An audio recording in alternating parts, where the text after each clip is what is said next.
వీటిని ఏమంటారు? స్ట్రాస్. ఏంటివి? ఈ 3 స్ట్రాస్ లెంత్ ఎలా ఉన్నాయి?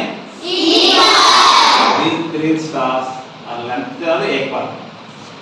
Using these 3 straws, I form some figure. What is this called? This is called straws. I form some figure. What is this called?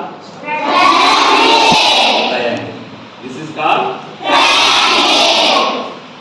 In this triangle, 3 sides are equal. And whenever 3 sides are equal, the triangle is called equilateral triangle.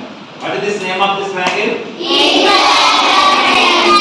Equilateral triangle. If in this all 3 sides are equal? No.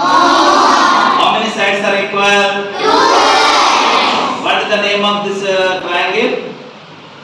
If 2 sides are equal, then it is isosceles triangle. Isosceles triangle. In this 3 sides are equal or not? No.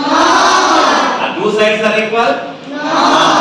3 sides are different in length. It is called scalene triangle. Have you understood this? Yes, sir.